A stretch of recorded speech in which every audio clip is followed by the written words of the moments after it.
फाल्गुन मास की शुरुआत होते ही होली की भी शुरुआत हो जाती है। देश भर में होली का त्योहार धूमधाम से मनाया जाता है। हर साल फाल्गुन मास की पूर्णिमा तिथि को होलिका दहन किया जाता है। साल 2025 में होली कब है? आइए जानते हैं आज की इस वीडियो में। नमस्कार भक्तों, स्वागत है आपका हमारे चैनल सनातन उपाय में। हिंदू पंचांग के अनुसार फाल्गुन माह की पूर्णिमा तिथि से 2 दिन तक चलने वाला होली का पर्व शुरू हो जाता है और होली से ठीक 8 दिन पहले होलाष्टक लग जाते हैं, यानी होली के ठीक पहले 8 दिन होलाष्टक कहे जाते हैं।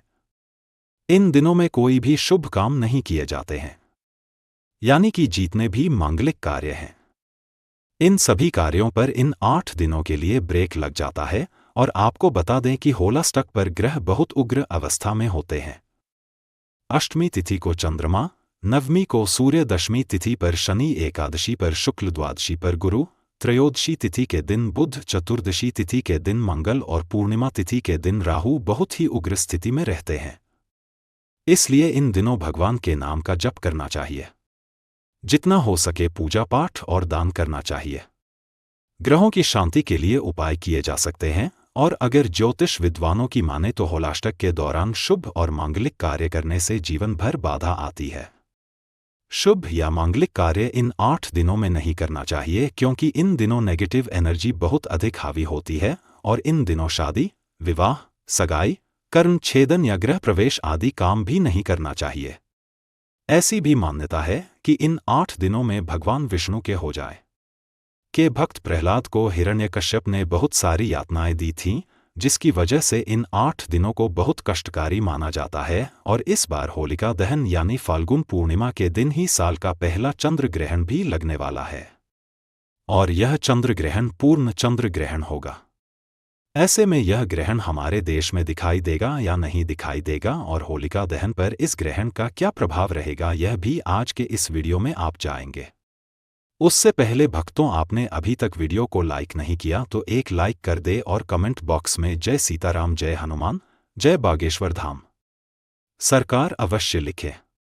और आपकी राशि कमेंट बॉक्स में डालना ना भूले, ताकि इस होली आपकी राशियों के अनुसार कोई भी उपाय होगा तो हम कमेंट बॉक्स में आकर आपको रिप्लाई में बता देंगे।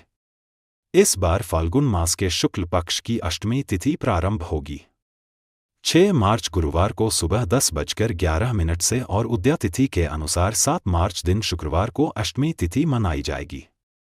ऐसे में इस वर्ष 7 मार्च शुक्रवार से होलाष्टक प्रारंभ होंगे और होलाष्टक समाप्त होंगे।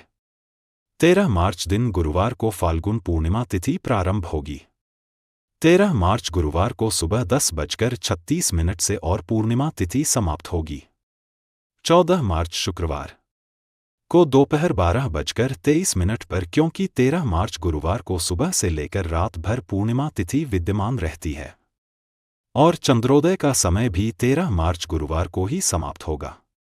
इसलिए पूर्णिमा का व्रत 13 मार्च गुरुवार को रखा जाएगा, और अगले दिन यानी पूर्णिमा तिथि जब दोपहर में ही समाप्त हो रही है तो उस दिन पूर्णिमा का स्नान दान किया जाएगा। और इसके अनुसार होलिका दहन 13 मार्च गुरुवार को किया जाएगा, यानी कि इस होली पूर्णिमा का व्रत भी रहेगा। सत्यनारायण भगवान का व्रत भी इसी दिन रहेगा और रंग वाली होली खेली जाएगी। 14 मार्च शुक्रवार को स्नान दान आप दोनों दिन कर सकते हैं, लेकिन जब ब्रह्म मुहूर्त में पूर्णिमा तिथि विद्यमान होती है तो उस दिन पूर्णिमा का स्नान करना सबसे उत्तम माना जाता है। और भक्तों, पूर्णिमा लगते ही भद्राकाल भी प्रारंभ हो जाएगा। 13 मार्च गुरुवार को सुबह 10:35 से भद्राकाल प्रारंभ होगा, जो कि देर रात 11:26 तक रहेगा, और भद्राकाल की समाप्ति के बाद ही होलिका दहन का शुभ मुहूर्त प्राप्त होगा और इस बार होलिका दहन किया जाएगा। 13 मार्च गुरुवार को रात 11:26 से मध्यरात्रि 12:30 तक भद्रा पूज का समय रहेगा। शाम 6:57 से रात 8:14 तक, और भद्रामुख का समय रहेगा रात 8:14 से 10:22 तक। भक्तों, दिन के समय भद्रा है, तो ऐसे में जो लोग होलिका की पूजा करने वाले हों उन्हें शाम को भद्रा रहित शुभ मुहूर्त में, यानी जिस समय दहन का शुभ मुहूर्त हो उससे पहले ही, यानी दहन करने से कुछ समय पहले, कुछ मिनट पहले ही होलिका का पूजन करना चाहिए। होलिका का पूजन हो या दहन हो, हमेशा शुभ मुहूर्त ही करना चाहिए, नहीं तो अशुभ मुहूर्त में किया गया होलिका दहन जीवन भर कष्टों का सामना करने वाला होता है। अब बात करते हैं चंद्रग्रहण की, क्योंकि इस बार चंद्रग्रहण का समय 14 मार्च को सुबह 9:29 से शुरू होगा और दोपहर 3:29 पर होगा। क्योंकि यह ग्रहण दिन के समय लगने वाला है और साल का पहला चंद्र ग्रहण भारत में नजर नहीं आएगा, इस कारण हमारे देश में इसका सूतककाल भी मान्य नहीं होगा। दोस्तों, जब भी चंद्र ग्रहण लगता है तो जो ग्रहों के सेनापति होते हैं, मंगल, सूर्य और राहु के आमने सामने होते हैं, इसलिए हमारे वेद पुराणों में बताया गया है चंद्र ग्रहण जितनी देर भी रहता है उतनी देर देवी शक्तियां का प्रभाव लगभग न के बराबर हो जाता है और इस दौरान किया गया उपाय कभी भी खाली नहीं जाता है। इस दौरान कोई भी व्यक्ति कोई भी उपाय करेगा, उस व्यक्ति को उस उपाय का पलट करके लाभ जरूर मिलेगा। और आपने देखा भी होगा, जैसे ही चंद्र ग्रहण का सूतक काल शुरू हो जाता है, जितनी भी मंदिर होती है उनकी पाठों को बंद कर दिया जाता है। मंदिर के दरवाजे होते हैं उनको बंद कर दिया जाता है, क्योंकि दोस्तों चंद्र ग्रहण का समय एक ऐसा समय होता है जिस दौरान जो नकारात्मक शक्तियां होती हैं इनका प्रभाव बहुत तेजी से बढ़ने लग जाता है।